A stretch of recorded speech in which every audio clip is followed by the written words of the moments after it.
Struggling to manage stress? This is episode 171 of a Healthier Michigan podcast, the podcast dedicated to navigating how we can improve our health and well-being through small, healthy habits that we can start implementing right now.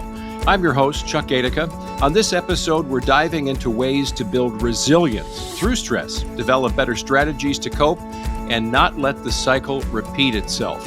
With me today is Senior Health Care Analyst for Blue Cross Blue Shield of Michigan, Josh McCullough. Good to see you, Josh. Likewise, good to see you again. Hey, thanks. You know, whether we're juggling work responsibilities, navigating personal challenges, or responding to the unexpected, it seems like stress impacts everyone in different ways. And the questions are many. But what happens when stress goes unchecked, seeps into your physical and your mental health and well-being? And then we're going to try to understand today what causes our stress and learn how to spot patterns and help manage that as well to help us gain a better self-awareness and hopefully a healthier life physically and mentally as we wind down this year and move into the next. So let's start with this question. Why do some people seem to be more resilient? We hear that word resilient or resiliency in our personal lives being good for us and also in our workplace. But why are more resilient to stress than others? There's a lot of different reasons. And I think maybe the first reason I can think of is that some people just kind of biologically are a bit more resilient or less resilient than other folks. I mean, there's folks that are more outgoing and less outgoing, for instance. We know that they process things differently. Similarly, folks that handle stress better. We may know these people, these folks that no matter how tough the going gets, they always have the plan. They always, can handle things. Emergency room physicians, for instance. Maybe they start out with a little bit of that extra resilience.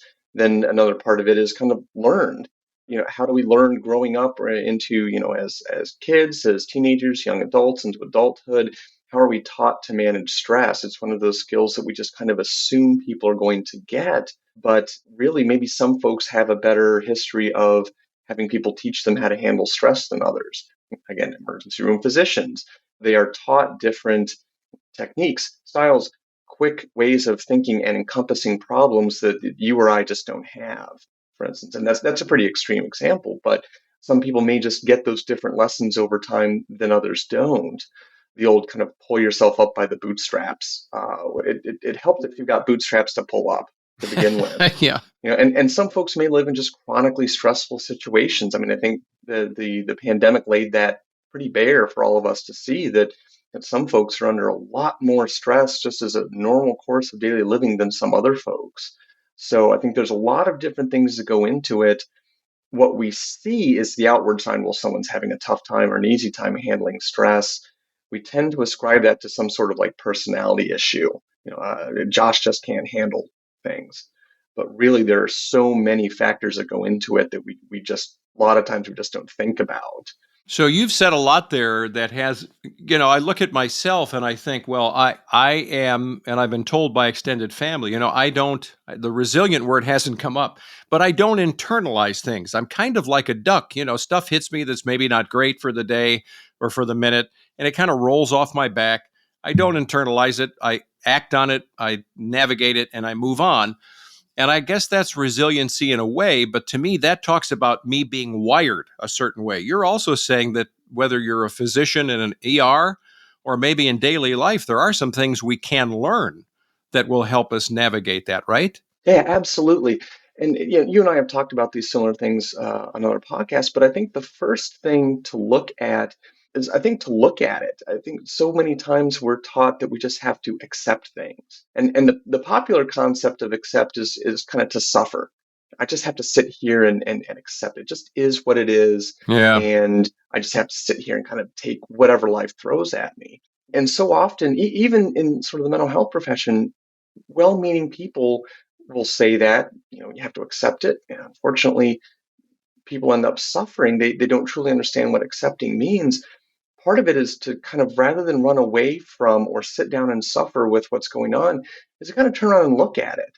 What's going on? Why am I responding like this? However, this is, because our emotions, our actions are trying to do something for us. And it's almost like there's a lot of different parts to ourselves.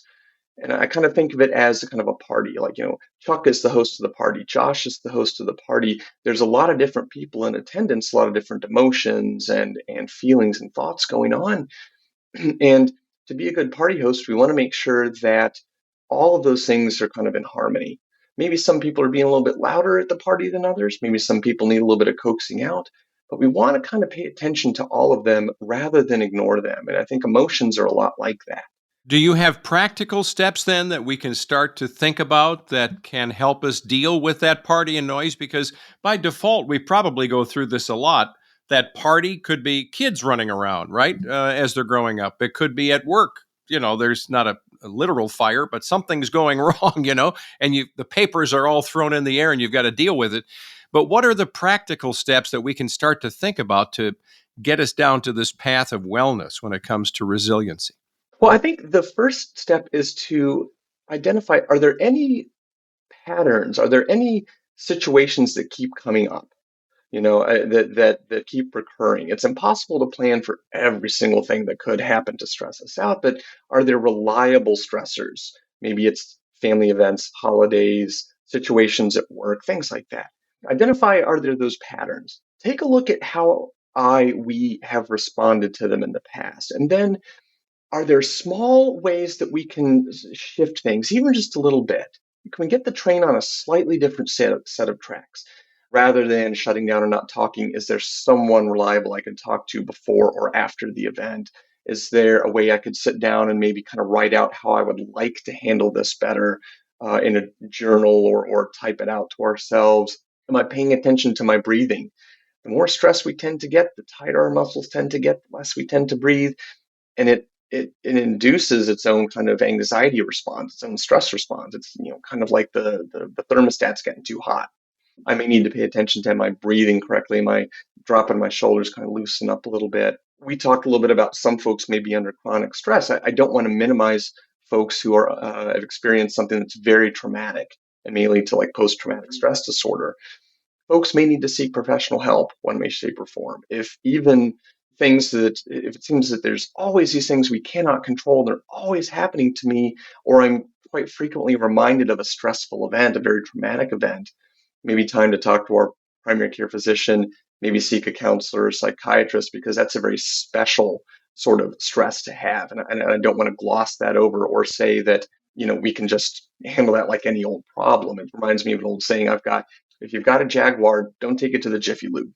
Nothing against either one of those, but if you've got a very special, very unique thing that needs a lot of special attention, don't take it to, just any old place to get it fixed. Post-traumatic stress, generalized anxiety, these kind of special things may need a special intervention. And you said this in a little different way, I guess, than I'll probably reflect it, but you talked about patterns, things that are being thrown at you, but also your reactions, right, could turn into a pattern. I mean, if you're one of those people where every little thing gets you to blow a gasket, well, that some self-awareness there may be in order to try to figure out, well, why do I get so upset every time the dog does something or the kids do something, right? Those patterns can also come up. Oh, absolutely. Absolutely. And again, that's a good place to sit back and reflect, like, why am I having this? What is my reaction trying to do for me? It's because it's trying to do something to be helpful. It's just coming out crooked. Maybe there's a different way to get the outcome I'm hoping for, or at least express myself without blowing the gasket, yelling at people, isolating, falling to pieces every single time something comes up to kind of shake our world up.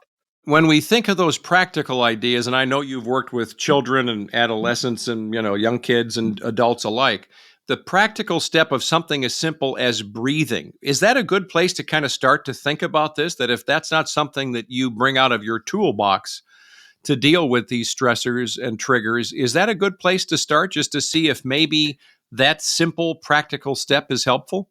I would say so, because it's very, very difficult to grab. You can't grab an emotion. You can maybe write your thoughts down and tackle that, but a behavior is much easier. Is a much easier place to get started. And there's one technique called box breathing, where we kind of breathe in for 4 seconds, breathe out for 4 seconds, breathe in for four, out for four. Kind of the box, so to speak, that can help kind of grab onto our body, because the more stressed we get, breathing may get more quick but more shallow, heart rate increase, muscle tension may increase. If we can grab a hold of some of those things, then we may be able to slow the train down. And I really, really advocate for people to practice and start using any of these techniques well ahead of time.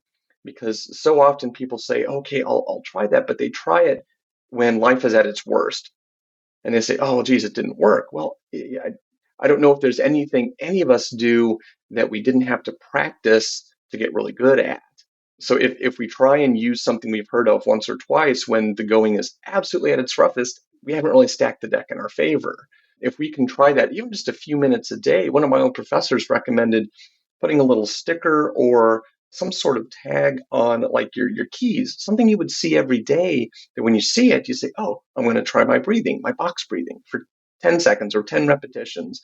So we think to practice it and then also think about practicing it when the moment happens, but just almost like a acting, like a practice. If we look at people like Olympic athletes, you may see them, they're kind of in their head and they're practicing their routine, things like that, to get ready for the big event. If we can do that, geez, the next time I encounter this person, I'm going to do my box breathing. And we think about that person and we practice our box breathing, we may be more likely to use it and have it work rather than just going in cold.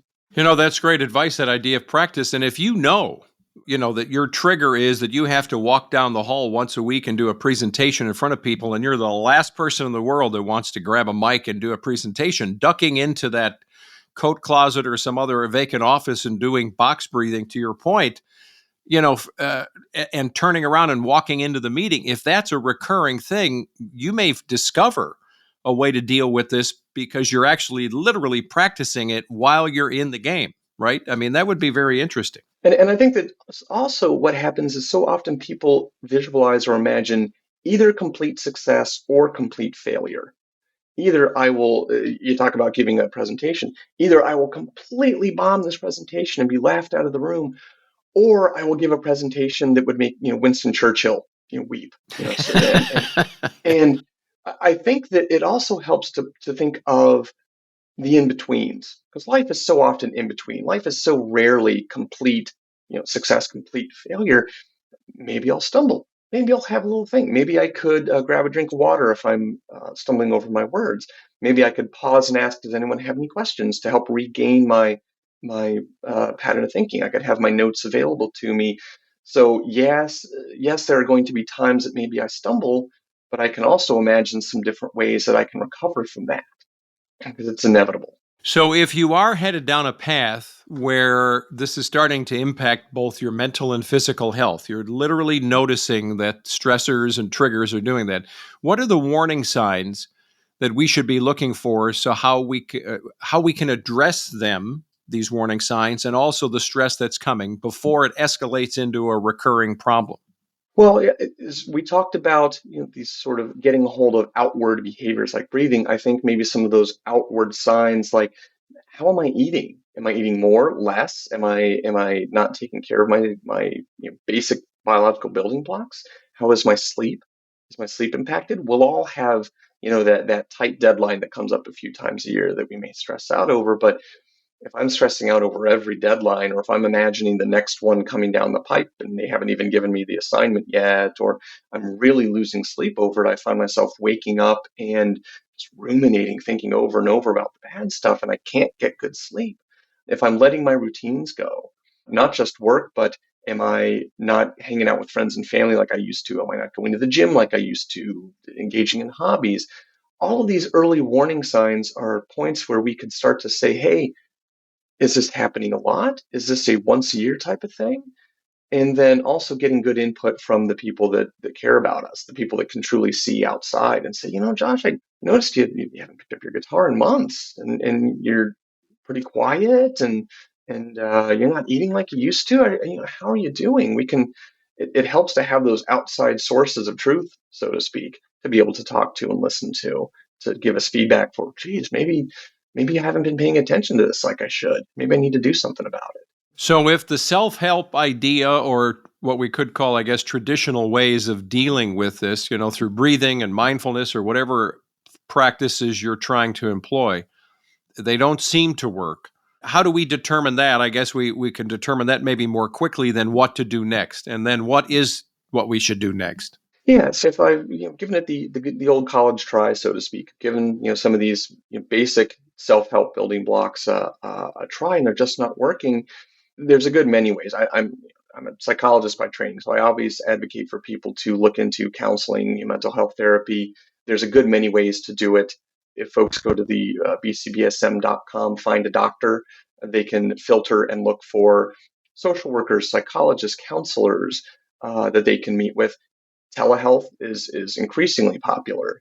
Folks don't even have to leave the comfort of their own home. They can schedule it very flexible times, and we've got this ever increasing network of providers that are able to do that, to meet with someone to get a good professional eye on things. It may require medication for some folks, and there's nothing wrong with that either through the primary care physician or maybe seeing a psychiatrist. And there's ever increasing psychiatrists that are seeing members via telehealth, kind of like you and I are doing. It's like a video Yeah. call or a phone call, very convenient. And again, we talked about some of these very special things like post-traumatic stress, some different anxiety disorders or other mental health disorders that may require a specialist touch. Primary care physician may be able to get folks started, but they may consult with a psychiatrist or recommend that you see a psychiatrist to get more specialized medication, because all we want is for our members to be as healthy and happy as possible. It may take a team to do that. And so if folks are trying by themselves, it's not working, the last thing we want to see people do is say, well, geez, I can't fix this myself. Holy cow. And that adds to the stress. We call in experts, call in supports, call in people that, can take some of that burden off you. And it seems as we've come out of a pandemic and it's in the rearview mirror, the idea of socialization, seems so important in this process, because you're saying, well, let's turn to our spouse or our little kitchen cabinet, third parties, to kind of say, hey, how you doing, Josh? What's going on? Well, you may not have that, because we're living at a time where what the Surgeon General said, loneliness is an epidemic in every single age demographic, right? So, and that boggles the mind when you think about how many friends people think they have on this thing, but they're not maybe really true friends, right? So what is this idea of managing stress, and how can we, maybe if we have a limited support team, this idea of socialization around us, how can we build healthy relationships that can reduce stress? Could it be as simple as going to play pickleball with a group, or what else could we do? Absolutely, and there's a good many ways to do it. There are some popular apps, and I'm mentioning one just because it comes to my head, but it's not endorsed by Blue Cross. I'm not endorsing it. I'm simply saying that I know this exists, called Meetup. And through it, people can find so many groups of people that may have similar interests. Physical activity, gyms. I like to do trivia. I like to play music. In fact, myself, I have met a good many musicians I've known for a long time through that application, who just get together once a month and play songs together. Gardening, I know that you're a gardener. There may be other folks that like to garden, and so that is one way to do it. Again, I'm not endorsing. I'm simply saying I know that it's out there. Depending on where you're at, there may be flyers. If you're a gardener, there may be flyers at the local gardening store of people who are looking to start a community garden. You may see flyers around town, but it's joining a local gym, YMCA perhaps. Again, not endorsing, just knowing it's out there, or these various 24-hour fitness clubs to try and give a shot and just see how it goes, dipping our toe in the water a little bit.